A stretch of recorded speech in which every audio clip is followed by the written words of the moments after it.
Hello everyone, welcome back to my Deepika Learning YouTube channel.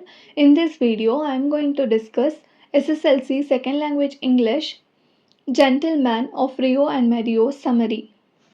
Let's begin with the summary. Gentleman of Rio and Medio was written by John A. Cedillo. This prose is based on the story of author's actual legal case.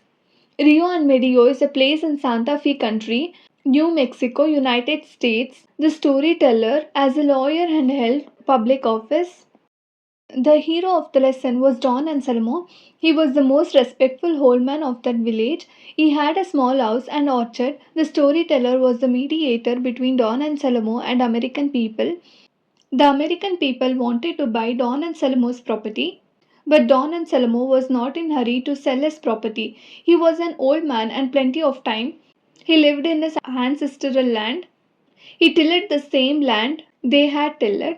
He had a small, unpleasant house. It was built in an old fashion. A small, narrow stream was flowing throughout his land. A lot of trees were grown in his orchard, and it was beautiful. After much efforts and negotiation of the storyteller, the old man agreed to sell his property. It took months of time.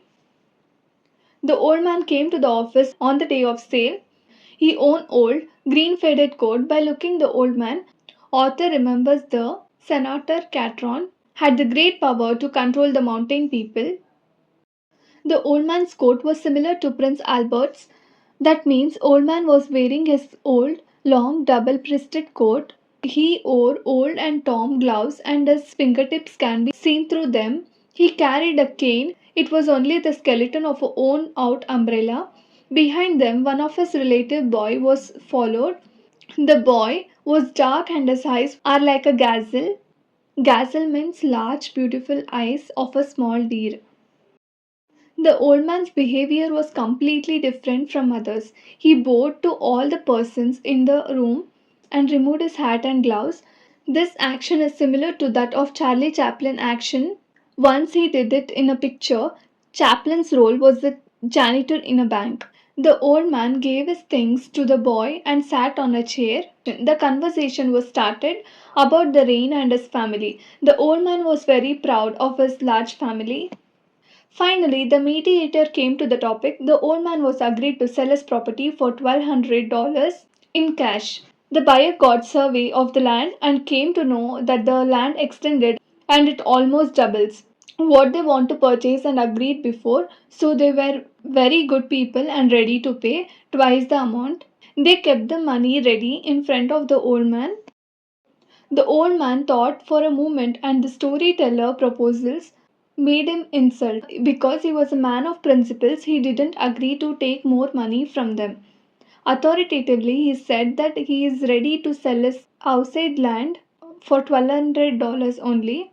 The storyteller argued, but the old man was not ready to accept more money. Finally, he signed the deed and took the money and went out as usual. A month later, the buyers renovated the house and orchard and they moved there to live.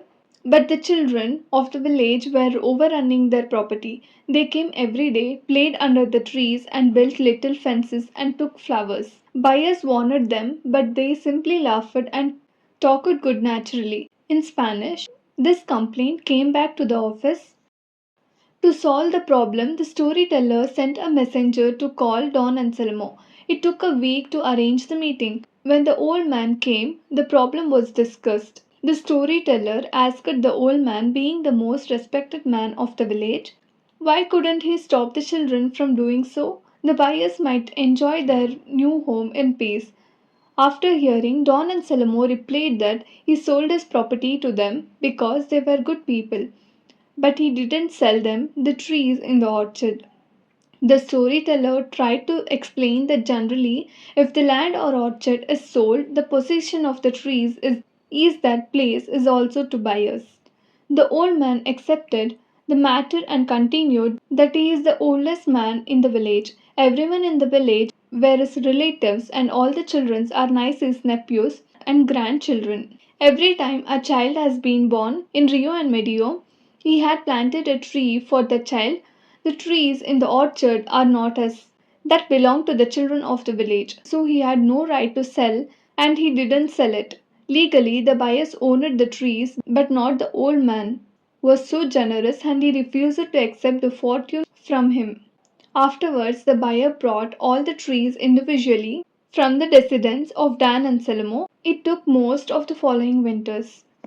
Thank you so much for watching this video. If you found this video helpful, don't forget to like, share and subscribe to my Deepika Learning YouTube channel. See you in the next video. Till then, keep learning.